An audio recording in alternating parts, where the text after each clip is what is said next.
My name is Marcio. I'm 18 years old. I'm studying at Escola Secundária Teixeira Sousa.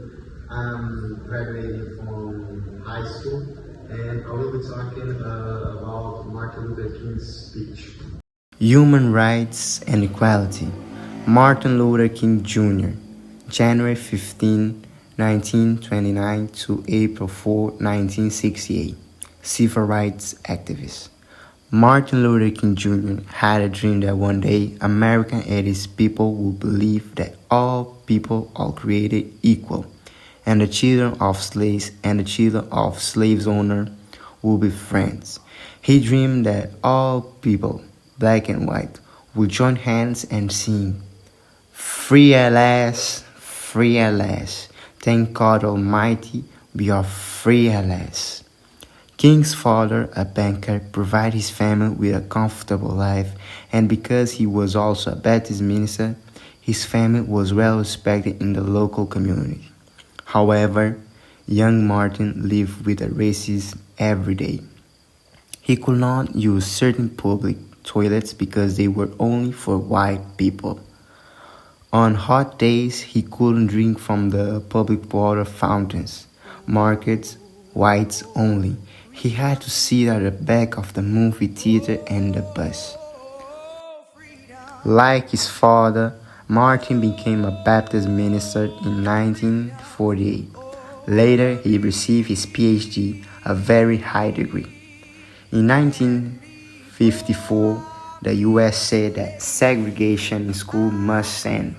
Many whites were against this decision and became very angry. Although ending school segregation was a step in the right direction, blacks were still mad at the injustice continually forced upon them by unfair laws. King first emerged as a national leader of the Black Civil Rights Movement in 1955 when he led a 38-day boycott on the local city buses for their segregation policy. The boycott began after a courageous young black woman named Rosa Parks was arrested after refusing to give up her seat to a white man. After more than 1 year, the bus company finally abolished segregation because it didn't want to lose any more money. King also organized non-violent protests to defend the voting rights of blacks. In 1963, human rights activists planned a march in Washington, D.C., and 250,000 people, half black, half white, arrived to hear King speak. Moved by their support, King put away his notes and spoke from the heart, and from his heart came the greatest speech of the civil rights movement in America. His speech, called "I Have a Dream," has become an important part of American history. Because of his leadership and consistent advocacy of non-violence, King received the prestigious Nobel Peace Prize in 1964. Sadly, however, he was assassinated in 1968. Today, many people wonder what the United States and the world would be like today if King were still alive. And in my opinion, Martin Luther King Jr. did an incredible job fighting for justice, equality, and civil rights. Through his leadership and civil rights movement, he advocated for non-violent resistance against racial segregation and discrimination. His speeches, especially "I Have a Dream," inspired millions and played a crucial role in the passage of the Civil Rights Act of 1964 and the Voting Rights Act of 1965. His legacy continues to inspire movements for justice and human rights around the whole world.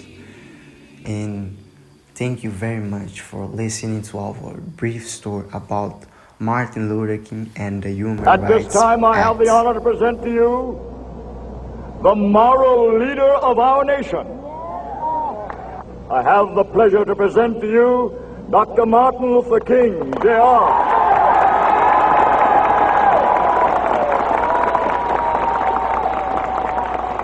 That we will be free one day.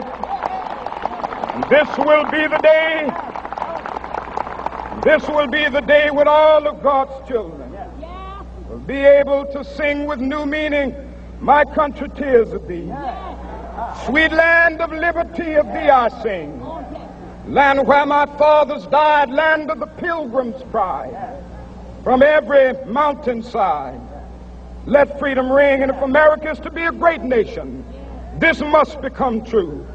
And so let freedom ring. From the prodigious hilltops of New Hampshire, let freedom ring. From the mighty mountains of New York, let freedom ring. From the heightening Alleghenies of Pennsylvania, let freedom ring. From the snow-capped Rockies of Colorado, let freedom ring. From the curvaceous slopes of California. But not only that, let freedom ring from Stone Mountain of Georgia. Let freedom ring from Lookout Mountain of Tennessee. Let freedom ring from every hill and molehill of Mississippi, from every mountainside. Let freedom ring. And when this happens, and when we allow freedom ring, when we let it ring from every village and every hamlet, from every state and every city, we will be able to speed up that day when all of God's children, black men and white men, Jews and Gentiles, Protestants and Catholics, will be able to join hands and sing in the words of the old Negro spiritual, free at last, free at last. Thank God Almighty, we are free at last.